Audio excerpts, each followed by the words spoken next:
ఎప్పుడు ఆడపిల్ల గుర్తుపెట్టుకోండి, బయట మన తండ్రి చూస్తున్నట్టు మనం చూడరు, బయట మన అన్న చూస్తున్నట్టు మనం చూడరు, బయట మన బంధువులు చూస్తున్నట్టు చూడరు, బయట రకరకాల మనుషులు ఉంటారు బయట.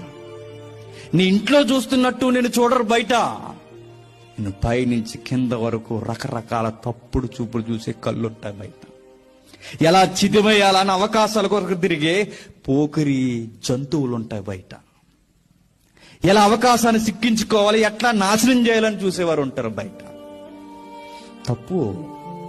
ఎప్పుడైతే బయటకు పోతున్నారో చెప్పి బయటకు వెళ్ళాలి, చెప్పకుండా బయటకు వెళ్ళడం చాలా తప్పు. చెప్పకుండా బయట తిరిగేసి వచ్చి మా లేట్ అయింది అని అడిగితే, మమ్మీని అడిగితే ఏం చెప్తారు మనం? ఏం చెప్తాం? భారీ డైలాగ్ చెప్తాం కదా మమ్మీకి. ఏమని? ఏంటి మమ్మీ మరి మీ రోజులు వేరు, మా రోజులు వేరు.